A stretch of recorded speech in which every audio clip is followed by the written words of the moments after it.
आप सभी लोग? आशा करती हूँ आप सभी लोग अच्छे होंगे, मस्त होंगे और अपनी पढ़ाई बहुत से अच्छे से कर रहे होंगे। और साहित्य दर्पण का जो हमारा सीरीज चल रहा है, इसमें आज हम अगली रचनाकार को करने जा रहे हैं और मुझे आशा है कि आप लोग अच्छे से जीवन परिचय अभी से तैयार करना स्टार्ट कर चुके होंगे। और जिस तरह से मैंने आप लोगों के लिए तैयार करे हैं जीवन परिचय, उनको भी उसी तरह से आप लोग तैयार कर रहे होंगे, याद कर रहे होंगे, ताकि आपके एक भी मार्क्स कहीं पर भी छूटे ना और अच्छे से आपके मार्क्स भी आए, आपका रिजल्ट भी अच्छा रहे।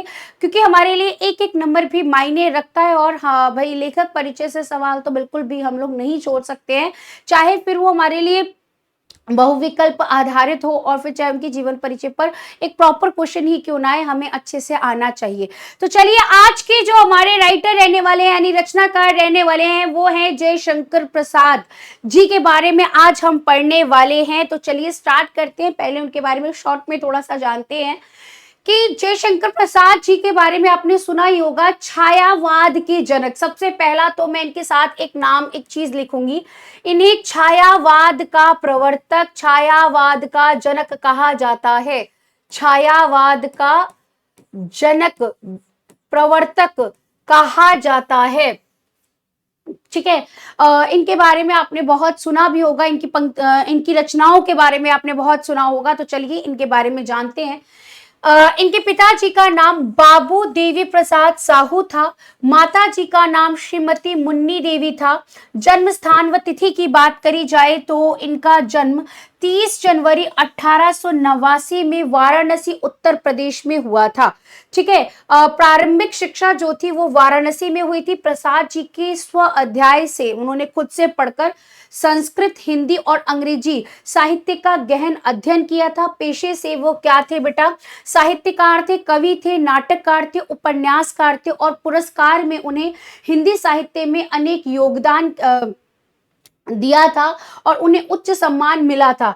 हालांकि उस समय साहित्यिक पुरस्कारों की परंपरा अधिक नहीं थी, यानी कि साहित्य के क्षेत्र में उन्होंने बहुत काम किया था, लेकिन उस समय इतना ज्यादा ट्रेंड में नहीं था कि भाई साहित्यिक कोई पुरस्कार दिया जाता हो। पर उनका नाम साहित्य के क्षेत्र में बहुत ज्यादा लिया जाता है और हम जानते भी हैं, चाहे उनकी रचनाओं को ले लो, चाहे छायावाद की पूरी एक काल की बात करी जाए, तो वो अधूरा रह जाता है जयशंकर जी के बिना, है ना। तो ये है इनकी कुछ बातें। चलिए इनके बारे में आगे जानते हैं कि कुछ रचनाओं की। तो कमायनी, आंसू, झरना, लहर, स्कंदगुप्त, चंद्रगुप्त, ध्रुव स्वामिनी नाटक है इनका, कंकाल, तितली, ये कुछ इनकी क्या है, रचनाएं हैं। और 15 नवंबर 1937 में वाराणसी में ही इनकी क्या हो जाती है, मृत्यु हो जाती है। ठीक है। तो इनके बारे में थोड़ा सा शॉर्ट में हमने जाना। अब इनकी कुछ महत्वपूर्ण बिंदु यानी इनके बारे में और भी चीजें जानते हैं जीवन परिचय के बारे में। जयशंकर प्रसाद हिंदी साहित्य के छायावादी युग के प्रमुख कवि माने जाते हैं। उनके पिता की आर्थिक संपन्नता ने उन्हें साहित्यिक सृजन के लिए स्वतंत्रता और प्रेरणा दी। यानी कि उनके पिताजी जो थे वो अच्छे से मतलब आर्थिक रूप से संपन्न थे, इसीलिए वो स्वतंत्र रूप से अपने साहित्य के क्षेत्र में ज्यादा बढ़ चढ़कर काम कर पाए थे। प्रसाद जी का जीवन अनेक चुनौतियों से भरा रहा, जिनमें पारिवारिक जिम्मेदारियां, स्वास्थ्य संबंधी कठिनाइयां प्रमुख थी। उनका व्यक्तित्व सरल, सौम्य, संवेदनशील था, यानी कि भावुक थे, मतलब इमोशनल थे बहुत। व्यक्तित्व उनका बहुत सिंपल, एक बोलते हैं ना सज्जन आदमी होते, बहुत सरल आदमी होते हैं, वैसे थे वे। और उनके साहित्य में साफ झलकता है उनकी जो व्यक्तित्व है, उनका जो चरित्र है, कहीं ना कहीं उनके साहित्य में हमें वो सब चीजें देखने को मिलती हैं। ठीक है बेटा। जयशंकर प्रसाद की साहित्यिक विशेषताओं की बात करें, उनके साहित्य यानी साहित्य कैसा लिखा करते थे, तो जयशंकर प्रसाद की साहित्यिक शैली में गहरी संवेदनशीलता होती थी, यानी इमोशन, संवेदनाएं बहुत अच्छे से वो उभारते थे। भाषा की कोमलता, यानी उनकी भाषा बहुत सरल कोमल होती थी और भावनाओं का सजीव चित्रण होता था, यानी कि वो अपनी बातों में किसी भी जो घटना होती थी उसको बहुत अच्छे से रखते थे। साथ ही साथ जो इमोशंस होते थे, फॉर एग्जाम्पल मान लीजिए कोई कथा लिख रहे हैं जिसमें एक दुखद घटना हो, उसको इतने अच्छे से रखते थे कि पढ़ने वाला, देखने वाला उसको मतलब उस उस भावुकता को यानी उस इमोशन को खुद फील कर सकता था, इतने अच्छे से वो अपनी बातों को साहित्य में लिखा करते थे। ठीक है। उनकी रचनाओं में प्रकृति और मानवीय संवेदनाओं का अद्भुत मेल देखने को मिलता है। मतलब मानव और प्रकृति का बहुत अच्छा एक तालमेल देखने को इनकी रचनाओं में मिलता है। वे छायावाद के प्रमुख स्तंभ थे, जिनके साहित्य में प्रेम, करुणा, त्याग और आध्यात्मिकता का सुंदर समावेश है। यानी कि उनकी अगर हम उनकी साहित्य की बात करें तो उसमें हमें प्रेम देखने को मिलता है, करुणा यानी कि एक जो होता है ना दुख की भावना होती है या जो एक भावुकता होती है वो देखने को मिला, त्याग देखने को मिलता है, और आध्यात्मिकता अपने बारे में अध्ययन करना, ठीक है, आत्मा का अध्ययन करना, ये सारी चीजें एक तरह से रिलीजियस आप अंग्रेजी में से कह सकते हैं, ये सारी चीजें उनकी रचनाओं में हमें कहीं ना कहीं देखने को मिलती हैं। जयशंकर प्रसाद का कला पक्ष की बात करें, जो साहित्य का कला पक्ष होता था, यानी कि जो एक तरह से उनकी किस तरह से शब्दों का प्रयोग करते थे, किस अलंकारों का प्रयोग करते थे, अगर हम इसकी बात करें तो प्रसाद जी का कला पक्ष बहुत ही उत्कृष्ट, बहुत ही अच्छा होता था। उनके काव्य में भाषा की कोमलता और चित्रात्मकता देखने को मिलती थी। यानी उनकी भाषा में बहुत सरल शब्द होते थे और अपनी भाषा में वो चीजों को बहुत ऐसा लगता था कि हम जैसे एक चित्र की तरह से वो अपनी बात को रख दे रहे हैं, इतनी अच्छे से अपनी बात को कहते थे। वे शब्दों के चयन में बेहद सावधानी रखते थे, बहुत अच्छे शब्दों को, चुनिंदा शब्दों का प्रयोग करते थे, जिससे उनकी रचनाओं में भावों की गहराई और भाषा का सौंदर्य स्पष्ट देखने को मिलता है। उनके नाटक में ऐतिहासिक पृष्ठभूमि यानी इतिहास की भी क्षेत्र को देखने को मिलता है। गहन सामाजिक समाज का भी जो एक दर्पण है वो भी देखने को मिलता है। मानवीय संवेदना यानी मानव की जो इमोशंस होते हैं वो भी देखने को मिलता है, जिससे पाठक या दर्शक उनके पात्रों से आत्मीयता महसूस कर सकते हैं। यानी कि जब भी उसको कोई पढ़ता है, उनके उपन्यास हो, चाहे कहानी हो, चाहे कोई भी साहित्यिक रचना हो, जब उसको पढ़ता है तो ऐसा लगता है कि उसके जो कैरेक्टर्स है, उसके जो पात्र है वो एकदम सजीव उनके सामने उनके उपस्थित हो गए हैं, वो उन सारी चीजों को बहुत अच्छे से समझ पाते हैं। इतनी अच्छे से जयशंकर प्रसाद जी अपनी बातों को अपने साहित्य में लिखा करते थे। यानी कि उनकी जो कला थी लिखने की वो बहुत उत्कृष्ट, बहुत ही अच्छी थी। ठीक है बेटा जी, आगे बढ़ते हैं। अब भाव पक्ष की बात करें, यानी कि जो उनकी साहित्यिक रचनाएं होती थी उनके अंदर भाव कैसे निकल कर आते, तो अभी हमने पढ़ा, जानते हैं।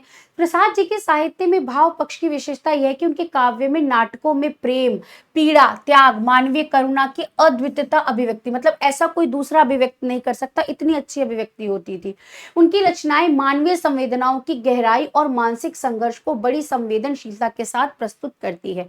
उनके काव्य में एक प्रकार की दार्शनिकता और आध्यात्मिकता, दार्शनिकता मतलब कि जैसे हम कहीं किसी दूसरे देश या किसी जगह पर घूमने जाते हैं तो वहां से कुछ देखा, वहां की कुछ नई चीजों को सीखा, वो भी देखने को मिलता है उनकी रचनाओं में। ठीक है, कि अब बोलते हैं ना कि इंसान को घूमने से बहुत सारी शिक्षा मिलती है, बहुत सारा कुछ सीखने को मिलता है, तो जो उन्होंने बाहर से कुछ सीखा वो भी देखने को मिलता है, साथ ही साथ आध्यात्मिकता भी देखने को मिलती है, जो पाठक को गहराई से प्रभावित करती है, इम्पैक्टफुल होता है उनका जो भी लेखन होता है।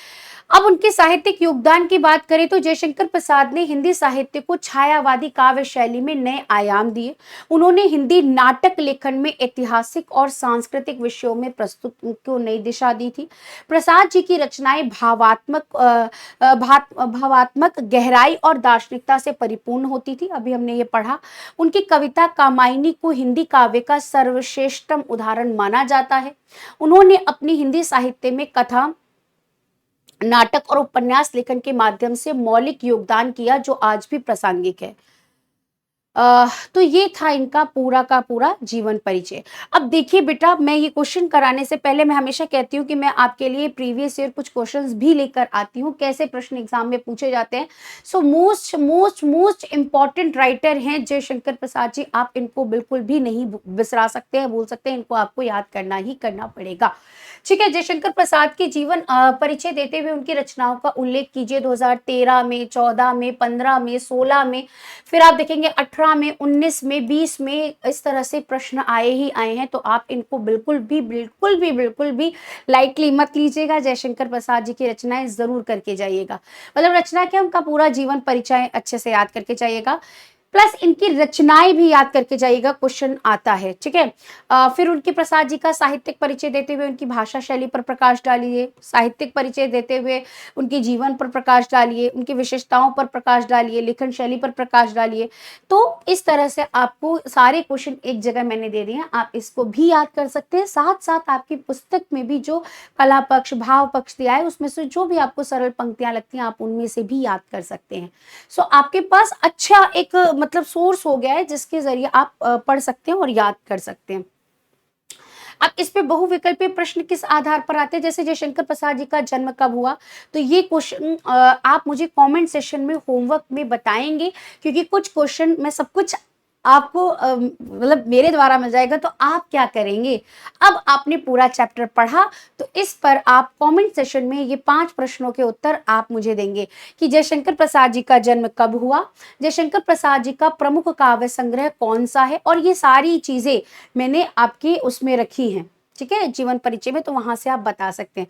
जयशंकर प्रसाद का संबंध किस साहित्यिक युग से है, ठीक है, ये मैंने आपको बहुत अच्छे से पढ़ाया है। जयशंकर प्रसाद जी का निधन कब हुआ, तो ये कुछ फेमस और इम्पोर्टेंट क्वेश्चन है। जयशंकर प्रसाद जी की प्रसिद्ध नाट्य रचना कौन सी है, यानी नाटक उन्होंने कौन सा लिखा है। तो ये क्वेश्चन आपके लिए थे आज के। तो ये कमेंट सेशन में सबके आंसर आप मुझे बताएंगे। अगर आपने जीवन परिचय पूरा और अच्छे से पढ़ा होगा तो कमेंट सेशन में आपके कमेंट जरूर होंगे, और इससे ये पता चलेगा कितने स्टूडेंट कितने अच्छे से पूरा जीवन परिचय समझते हैं, याद करते हैं, ताकि अपना एग्जाम अच्छे से वो कर पाए। ठीक है, तो आज के लिए काफी रहेगा आपके लिए, और अच्छे से आप इसे पढ़िएगा, समझिएगा। ठीक है, मिलेंगे हम नेक्स्ट राइटर के साथ, नए रचनाकार के साथ। तब तक के लिए पढ़ते रहे, मस्त रहे, खुश रहे और अपने माता पिता का नाम रोशन करें। धन्यवाद, बाय बाय।